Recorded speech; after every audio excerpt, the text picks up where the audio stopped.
Dobrodošli v oddaji I am Young, mladost brez meja, kjer gostimo vrhunske slovenske mlade liderje in liderke in skupaj dokazujemo, kako odlične kadre in kako veliko potenciala ima Slovenija.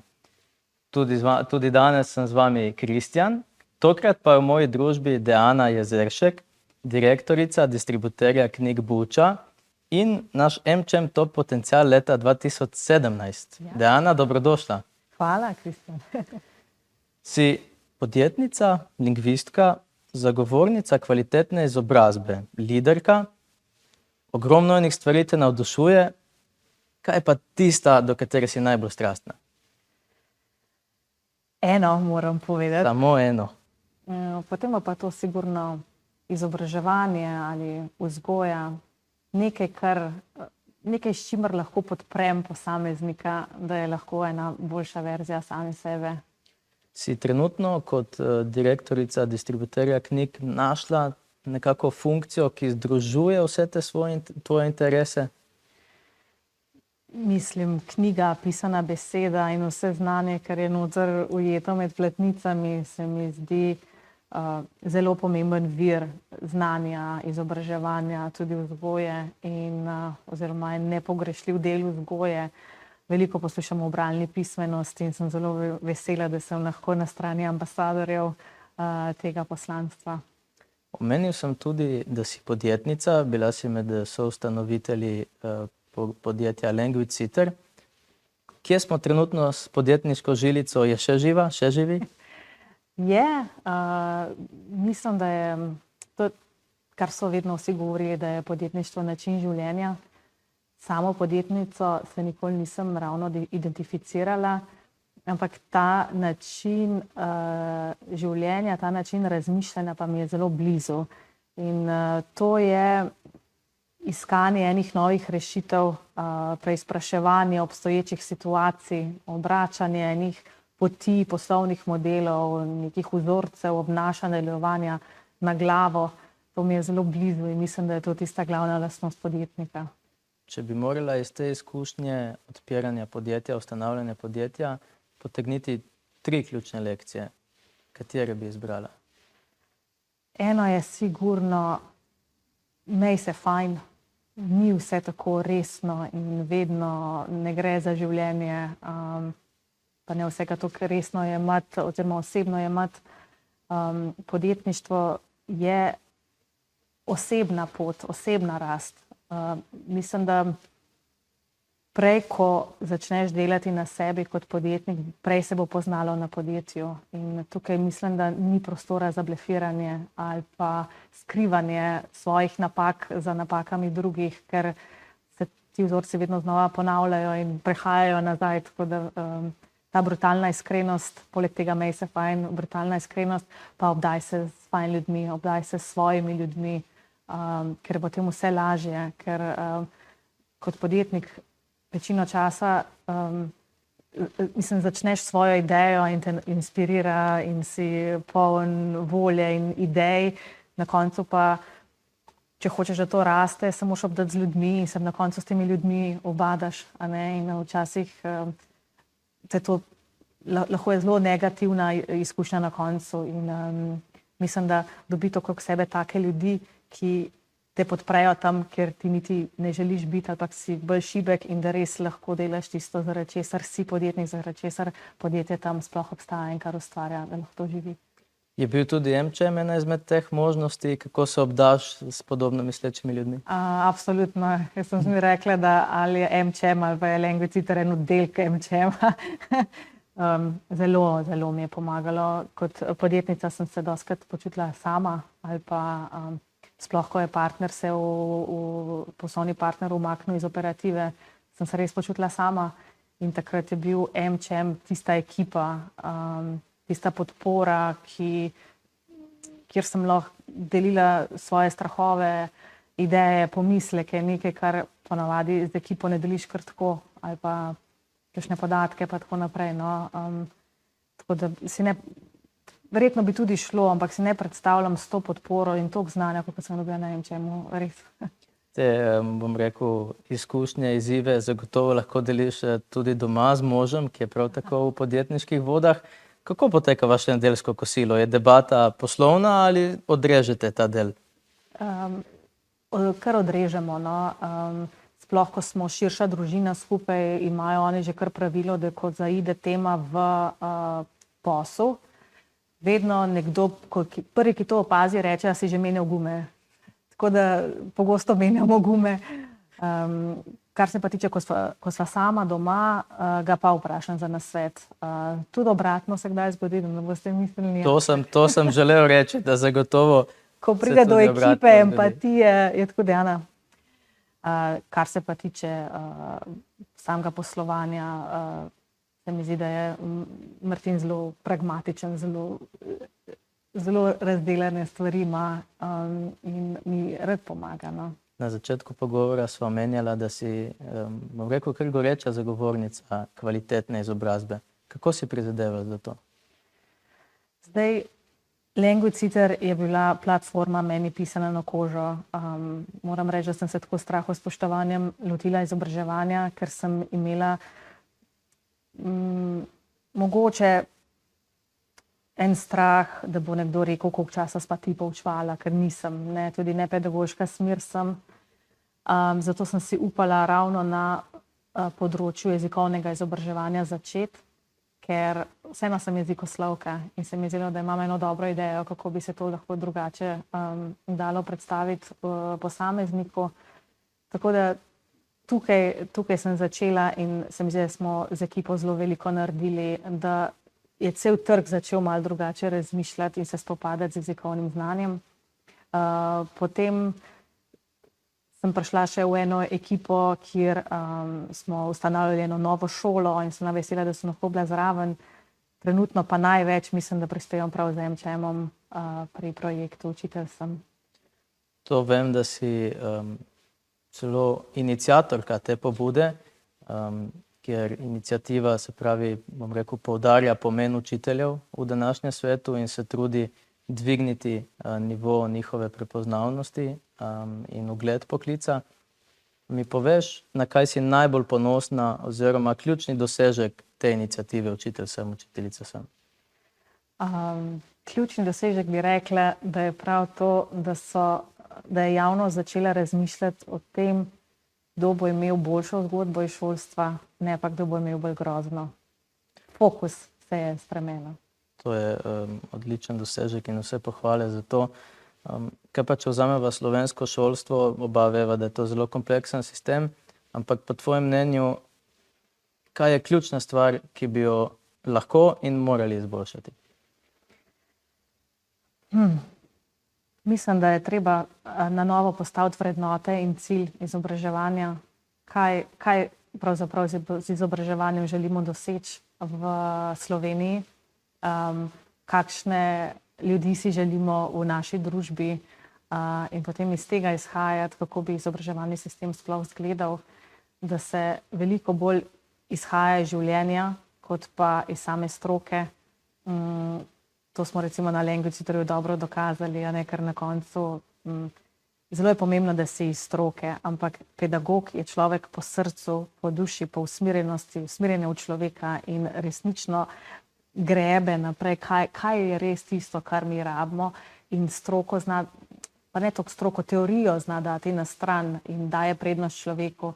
In če dobiš zdaj tazga človeka, ki je še strokovno podkovan, mislim, da je pol to zmaga. Se pa s spremembami, ki se zdaj dogajajo, predvsem govorimo o umetni inteligenci, mislim, da bo treba ponovno preizprašati, kdo je učitelj. Da to ni več neko podajanje znanja, ampak da je to spet v prvi vrsti človek in kakšne veščine se bo ta človek moral imeti. In mislim, da se bo funkcija učitelja in tudi samo profil učitelja popolnoma spremenil in bojo učitelji eni drugi ljudje postali z enimi drugimi, ne drugimi kompetencami, ampak bo celotno izobraževanje drugače potekalo. Upirali se bomo dolgo, mislim, ampak se bo to začelo tudi samo od sebe dogajati. Dejana, hvala za enkrat. Pred nama je prvi odmor in se vidimo po pavzi.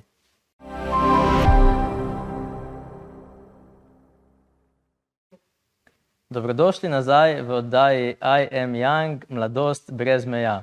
V moji družbi danes je Deana Jezeršek, ki pa je, tako kot ostali naši gostje, v studio pripeljala skrito gostjo. Deana, koga si pripeljala v studio? Ja, danes sem povabila Mašo Jelušič, ker je oseba, ki me v zadnjem času najbolj navdihuje in mi odpira ene nove poglede in v zadnje čase me res težko kdo res navduši. Živjo, Maša, hvala, da si se odzvala. Živjo, hvala za povabilo in to lepo predstavitev. Seveda. No, Mašo sem spoznala na enem literarnem večeru in takrat mi je zaupala, da bo v kratkem izdala svoj prvenec in danes držim tole knjigo v roki. Napisala je kriminalko Profesor je končno mrtev, ki je izšla pri založbi Goga. Fantastična knjiga, ki odpira veliko več kot zgolj en umor. In zdaj zadnje čase pa se srečujeva tudi na bralnem klubu Lud literature, kjer prebirava že več kot eno leto. Je že več kot eno leto. Eseje in skupino debatirava o njih. Zadnje čase pa jo tudi srečamo v Cankarjevem domu, kjer skupaj z Andrejem Blatnikom, ki mimogrede še en moj idol, zelo priznan slovenski pisatelj in urednik, in z njim urejata literarne ekokrajine. Kaj to pomeni? Maša, boš ti predstavila? Ja, projekt Literarne ekokrajine je res en tak svež projekt se mi zdi na našem kulturnem področju in sicer gre za povezovanje knjig, ki nagovarjajo knjig in umetnosti, se pravi, govorimo o knjigah, ki nagovarjajo podnebne spremembe, se z njimi ukvarjajo, jih poglobneje raziskujejo in ja. Ja, Maša je tudi ekologinja in vem, da te ima že vprašanje z tega področja, ampak vseeno bi jaz še malo s knjigo vskočila v ta Kar izvoli, bom potrpel. Kot sem rekla, v tej knjigi zelo veliko tem odpreš, o katerih tudi rada govoriš. Seveda so to ženske v poslovnem svetu, je ekologija noter, je tudi zdravstvo noter. In na literarnih ekokrajinah vedno svoje sogovornike vprašaš najprej, kako vidijo knjigo kot eno platformo za širjenje idej, enih sporočil. Tako da bi pa rada danes od tebe slišala, kako ta moč knjige, moč besede, da ne gremo vedno samo na članke, strokovne članke brati o enih temah, ampak da dejansko posežemo po leposlovju in nas ta res nauči.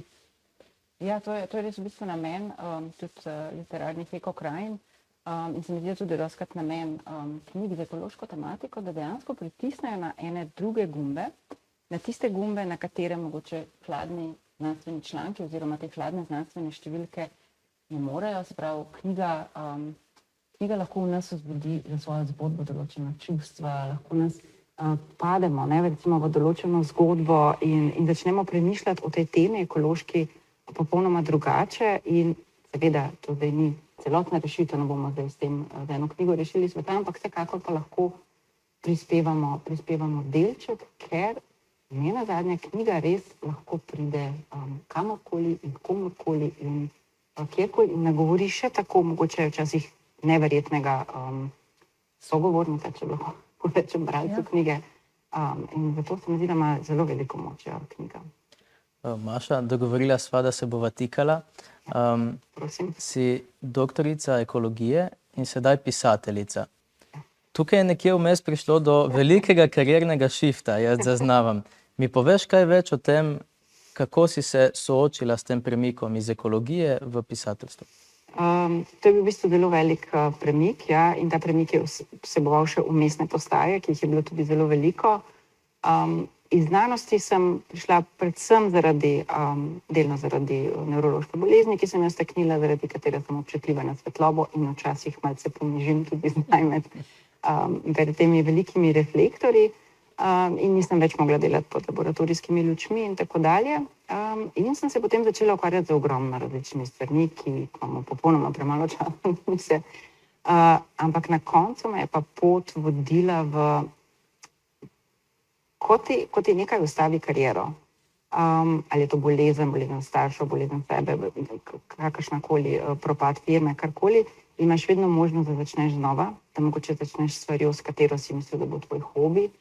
In jaz sem sprobala v teh letih več hobijev in na koncu pristala tako mislim, da pri enem izmed svojih najljubših.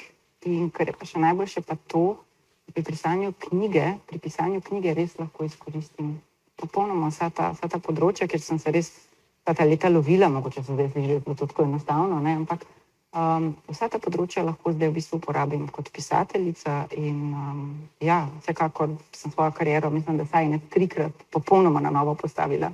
Povsod sem bila kar uspešna nekako, ampak evo zdaj sem tukaj.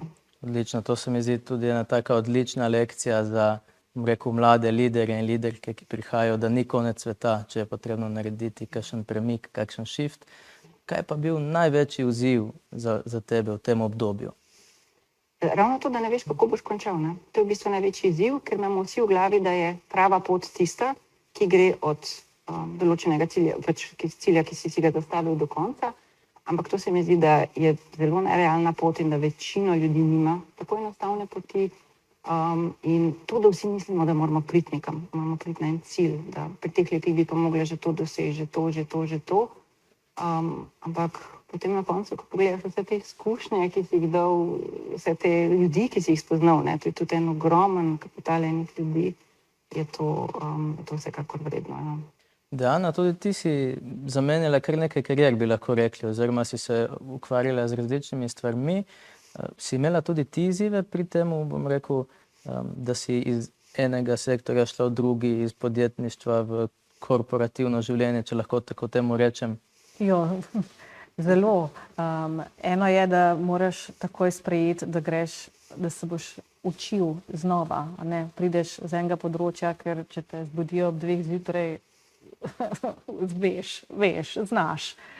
Tukaj pa vsak dan rečeš, tega pa še ne vem, ne? Vse se učim. Tako da ena taka skromnost pride s tem. In po drugi strani pa, to moram prav deliti, sem vprašala svojo mentorico, ko sem bila še na sobotnem letu, sem rekla, kaj bo največja razlika? Zdaj sem vseeno 12 let starejša od takrat, ko sem se začela dokazovati s svojim podjetjem. In je rekla, veš kaj, ko na koncu board meetinga se suvereno dvigneš roko in rečeš, oprosti, tega pa prav nisem razumela, lahko še enkrat. Se pravi, da se ne več dokazuješ, da rečeš, da nisi razumel, ker ti ni treba več dokazovati tako iz svojega pogleda. In prav to sem opazila pri sebi in sem jo prav poklicala, sem rekla, veš, da mi je res čisto vseeno, oziroma me ni strah vprašati in kaj se bojo drugi mislili, če sprašujem na taki poziciji taka vprašanja. In to je pa tudi tako olajšanje. Maša, če se dotakneva še ekologije. Najprej, kako ti dojemaš ta zeleni prehod, ki se dogaja v Evropi zadnjih, 10 let, kot nekaj pozitivnega, kot nekaj uspešnega ali pač? Nažalost vsi vidimo, ker tudi kažejo zdaj podatki in ker so tudi ugotovitve zadnjega kopa, te podnebne mednarodne konference, premalo. Mislim, da bi morali več vložiti, je preveč greenwashinga, o katerem so tudi rekli besedo. Premalo je dejanskih sprememb, da bi mi zdi, da skoraj vse spremembe, ki so v ekološko stran, so gnane z spremembo, se pravi kapitala. Če je zadeva učinkovita, kapitalsko bolj donosnejša, potem se gre v to spremembo. Vkolikor je pa dobiček samo v boljši zavesti, v lepšem svetu, v čistejšem zraku, pa se žal tega še vedno, ekologija se bojim, da še vedno ni in. Tako da si želim, da bo ta prehod da bo še bolj zagrabil, ker zdaj lovimo zadnji vlak. Ja, in z gospodarskega vidika me še malo zanima. Kako Evropejci, ki ne prispevamo toliko onesnaževanja kot morda nekatere druge države, kako naj se to lažje izpelje, bom rekel, da bomo še lahko konkurirali državam, kot so Kitajska in ostale? Tukaj, če si vas mogoče mečkano popraviti, Seveda. Evropa ima kar povprečen prebivalec, ima zelo veliki okoljski vtis. primerjavi, če pogledamo s povprečnim prebivalcem, ne govorimo o državah, Indija ali povprečnim prebivalcem recimo Afrike, vsekakor imamo vsi mi trije tukaj veliko večji vtis kot pa recimo, ne vem, na pamet govorim, recimo 50 Indijcev. Tako da ta naš življenjski stil bo vsekakor treba manjce zmanjšati oziroma zmanjšati. Mislim, vse bo treba zmanjšati. Zmanjšati bo treba našo željo po nakupovanju, našo željo po potovanjih, vse stvari bo treba mičkeno zreducirati. Se absolutno strinjam, da je vsak izmed nas lahko bolj odgovoren pri skrbi za naše okolje. Pa morda samo to, ko sva že pri temu, kako bi ocenila zavednost Slovencev, ko pridemo do ekologije in varstva narave? Mislim, da smo kar zelo zavedni, da nam tega vsekakor ne manjka, tudi informacije veliko. Ko pa pridemo k dejanju, pa se bojim, da smo približno na ravni celotnega sveta. Nismo še dovolj motivirani za to. Torej, upamo na izboljšanje. Ja, definitivno. Super. Se vrnemo po kratkem premoru.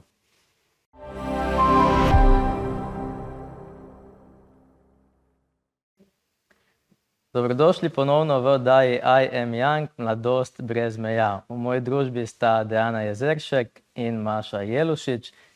In pogovor smo pred pauzo zaključili na ekologiji. Bom se kar navezal na to temo. Torej, Slovenci, si rekla Maša, da smo nekje v povprečju po zavednosti glede skrbi za naravo. Kaj pa, bom rekel, je tisto ključno, kar mora vsak vedeti o ekologiji, da bo potem bolj zaveden in bo bolj deloval v skladu s tem, da skrbi za okolje? To ste pa zdaj povedali vprašanje, ki je za ekologijo vredno vse milijone. Za $1 milijon. To je točno to, s čimer se poskušajo ukvarjati literarne ekokrajine in vsi ti pogovori o knjigah, ki se tičejo podnebnih sprememb, ki jih skušamo odpirati vsak dan. Kaj je tisto, kar nas bo pognalo, da bomo začeli delovati drugače? Pa vidiš mogoče spremembe oziroma razlike med generacijami glede zavednosti o ekologiji? Ja, vsekakor. Mlajša generacija, mislim, da to se mi zdi, da je nekako naše upanje, se vsekakor veliko bolj zavedajo, tudi v šolah, mislim, da je program večji vse. Ja, je tle razlika v generacijah, medtem ko se nekaterim starejšim še vedno zdi mogoče recimo ločevanje odpadkov ena taka stvar, ki pa ni glih koristna, ne? Dejana, kako ti vidiš to področje ekologije? Jaz vidim zdaj na hčerkah, ker sta tudi prava advokata za naravo in že prihajajo očitki, kako smo lahko kaj takega dopustili. In všeč mi je bilo ravno na ekokrajinah, ko je bila gostja Lučka Kajfež Bogataj, ko je rekla, da kakšni hinavci smo v bistvu, ko rečemo, da bi vse naredili za svoje otroke, ampak še vedno bi se pa zapeljali z avtom do šole. To ne gre skupaj. In prej sem ravno rekla, da smo se naučili živeti slabo vestjo, ampak vedno bolj kljuva, tako glasno je. In vidim svoji punci, opozarjata na ločevanje, opozarjata na, recimo, danes mi je ravno predelca rekla, da sta hčerki protestirali, da grejo z letalom, da kako sploh lahko pomislijo, da grejo z letalom in so morali iti iz Nemčije v Bruselj z vlakom. In se mi zdi, da veliko stvari naredimo tudi kot uslugo otrokom, da jim nekam peleš in potem, ko pride en tak predlog z njihove strani, vidiš, da jim ne delaš usluge, da je v bistvu to tvoj komfort, tvoje udobje, kateremu se pa mi zaenkrat še nismo pripravljeni se odpovedati. Maša, omenila si, torej ekologija je bila nekako začetek tvoje poti, potem je bil tukaj en vlakec smrti in sedaj je pisateljstvo. A bi naredila kaj drugače na tej poti? Ne, čisto nič. Mislim, da bi vse zelo isto speljala. Si iz te poti potegnila eno ključno lekcijo morda, kako sprejemati spremembe, ki so praktično edina stalnica v današnjem svetu? Točno to. To mislim, da je bila največja lekcija tega in predvsem, da sem dobila eno širino, da sem spoznala ogromno, mislim, res veliko ljudi iz veliko področij, s katerimi sem se ukvarjala, da sem doživela v bistvu, ne samo, da sem zdaj napisala knjigo, ampak da sem tudi doživela veliko zgodb in tega ne bi zamenjala. Ne. To je vedno lepo slišati. Deana, ti, ko pogledaš na svojo pot nazaj, bi kaj spremenila? Ne bi. Ne vem, kaj bi bilo, če bi bilo kaj drugače. To zdaj poznam in res sem ponosna. Vidim, da sem rasla, da je okolje raslo in da smo nekaj prispevali dobrega.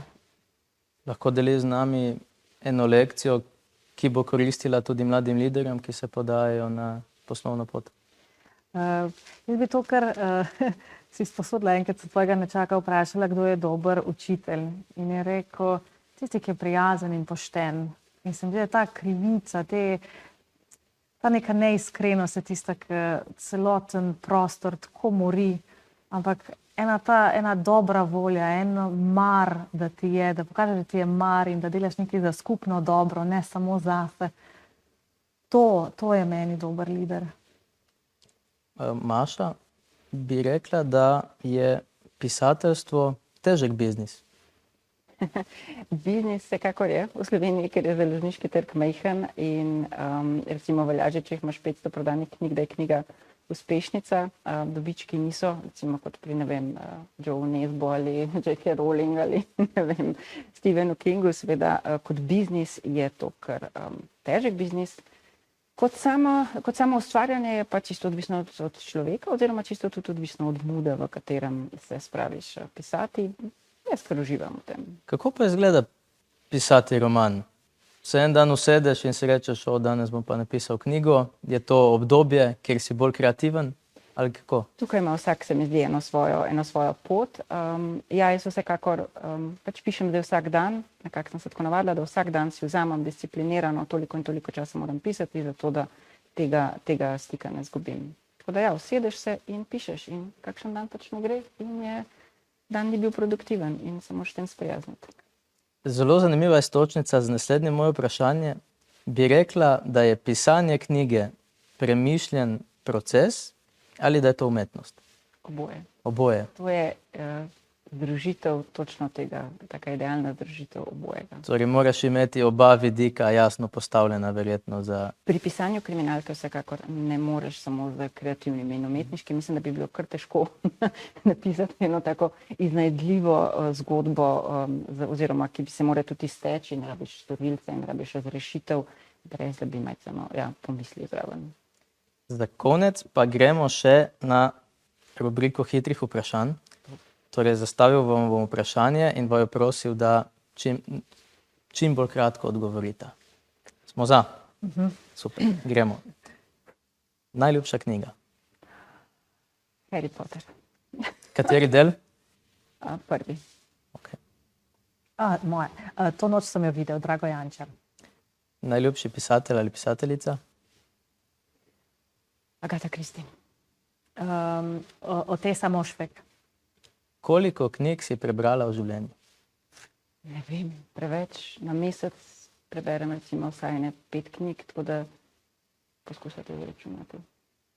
To je veliko knjig, se pravi. Ja, veliko. Deana? Manj kot Maša. Šele odkar sem v bralnih klubih, to je zadnjih 5 let, gledam, da 3 do 4 na mesec. Od kje črpaš navdih? Ne vem, pride. Deana? Ja, pride. Vem, kaj me navdihuje, ampak ni pa konstantno tam. Ok, kaj te navdihuje? Branje, koncerti, knjige. Ok, ja, mene isto, mene vrt navdihuje, ampak ne vem pa, od kje pa navdih pride. Ja. Kaj te najhitreje spravi iz tira? Partner. Hčerki. Kdaj veš, da je nekaj dovolj dobro?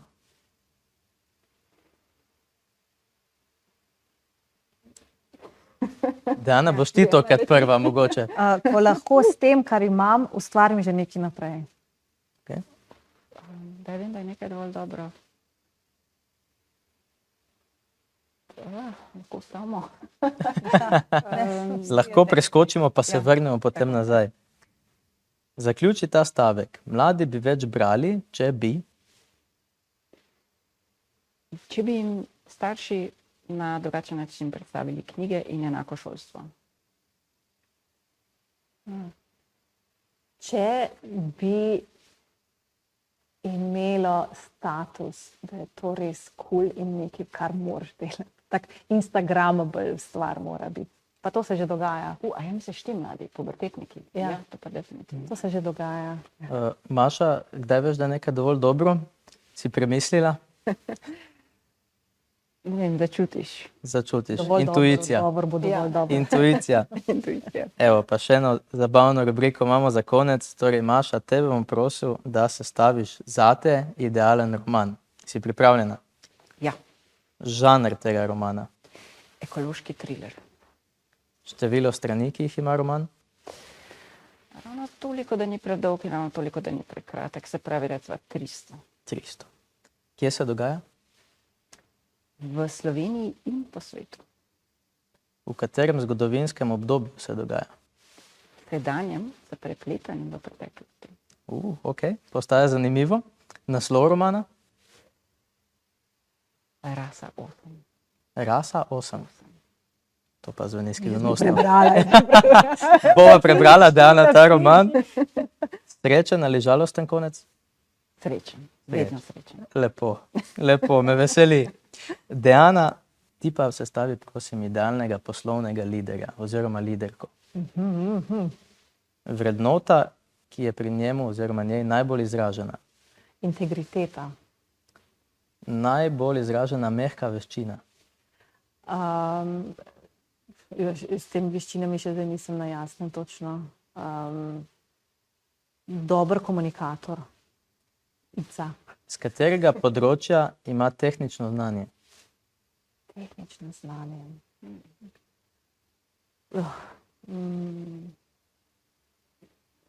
Iz tistega, ki jo najbolj navdušuje. Ne vem, spozna se na tehnologijo. V katerem sektorju dela? Nekaj naravoslovnega, bom rekla, biologija, ja. Okay. Koliko je stara? 42. Okay. Specifično? Približno. Stavi na karizmo ali na premišljenost? Dobra. Vseeno bom šla na karizmo, ne, bi rekla na intuicijo. Na intuicijo. Dobra, bomo to dali. Na intuicijo. Dajmo. Deana, Maša, najlepša hvala, da smo vas lahko gostili in za super pogovor. Dragi gledalci, drage gledalke, mi pa se vidimo naslednji teden.